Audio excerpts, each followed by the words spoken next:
brought to you by Madhav Bagh. Madhav बाग हृदय संगिनी या आरोग्य योजनेचा लाभ घेण्यासाठी आजच मिस्ड कॉल द्या 022 48 96 82 82. विधानसभेचा निकाल आता आपल्या सगळ्यांच्या समोर आहे आणि आता लोकसभेतला जो एक फॅक्टर खूप मोठ्या प्रमाणामध्ये चालला होता तो म्हणजे जरांगे पाटलांचा फॅक्टर, अर्थात मराठा आरक्षण आंदोलनाचा फॅक्टर. या फॅक्टरचा विधानसभा निवडणुकीतही कुठेतरी परिणाम होईल अशी खूप मोठ्या प्रमाणामध्ये चर्चा सुरू होती.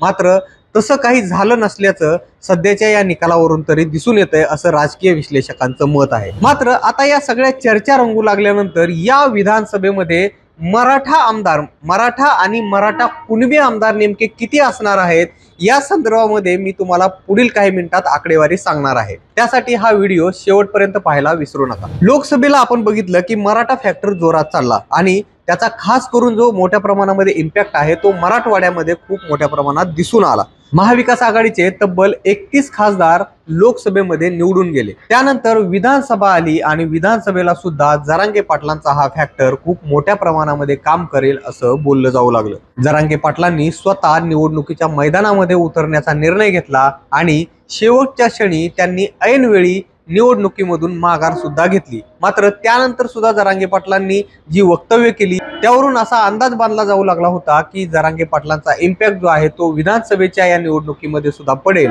आणि निकालावरती त्याचा परिणाम कुठेतरी दिसून येईल.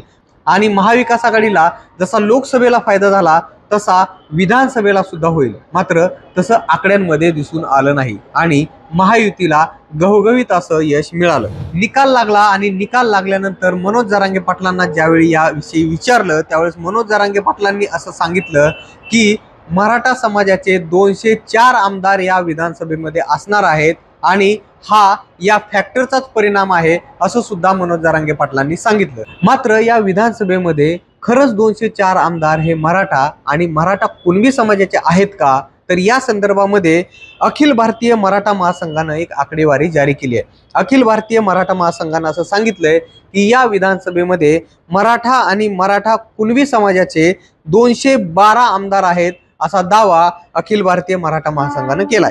मागील म्हणजे 2019च्या विधानसभेमध्ये 118 मराठा आणि मराठा कुणबी आमदार होते.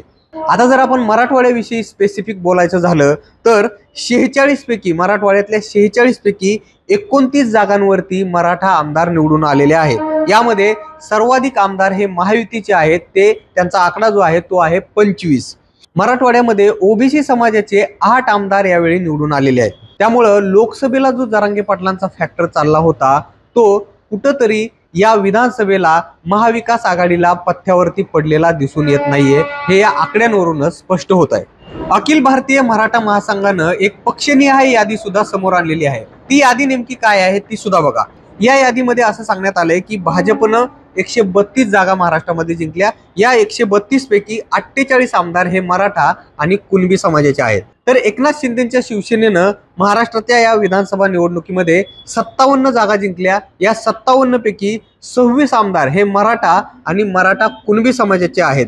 तर अजितदादांच्या राष्ट्रवादी काँग्रेसनं 41 जागा जिंकल्या आणि 41 पैकी 20 आमदार हे मराठा आणि मराठा कुणबी समाजाचे आहेत. तर काँग्रेसनं या विधानसभा निवडणुकीमध्ये 16 जागा जिंकल्या आणि 16 पैकी 5 आमदार हे मराठा आणि मराठा कुणबी समाजाचे आहेत.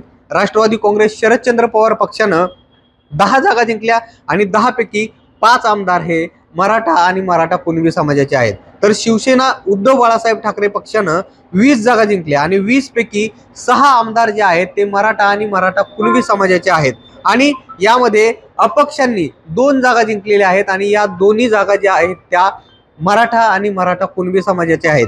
इतर जे पक्ष आहेत त्या इतर पक्षांनी 10 जागा जिंकल्या आहेत आणि या 10 मध्ये एकही मराठा आणि मराठा कुणबी आमदार नसल्याचं समोर आलेलं आहे. अर्थात ही आकडेवारी जी आहे ती अखिल भारतीय मराठा महासंघानं जारी केलेली आहे. आता ही आकडेवारी समोर आल्यानंतर मराठा फॅक्टरची आणि जरांगे पाटलांच्या आंदोलनाच्या फॅक्टरची खूप मोठ्या प्रमाणामध्ये पुन्हा एकदा चर्चा सुरू झालेली आहे. मनोज जरांगे पाटलांनी आता पुन्हा एकदा स्पष्ट केलंय की ते आगामी काळामध्ये आंदोलन करणार आहेत आणि हे आंदोलन हे राज्यव्यापी असणार आहे. त्यामुळं हे जे आमदार आहेत विधानसभेमध्ये निवडून गेलेले, ते आमदार आता मराठा आरक्षणाच्या प्रश्नावरती कशा पद्धतीने भूमिका घेतात ते पाहणं सुद्धा महत्त्वाचं असणार आहे. आपल्याला याबाबत नेमकं काय वाटतं हे आम्हाला कमेंट बॉक्समध्ये नक्की सांगा. आणि मुंबई तकला जर तुम्ही सबस्क्राईब केलं नसेल तर लगेच सबस्क्राईब करून घ्या. हा व्हिडिओ पाहिल्याबद्दल धन्यवाद.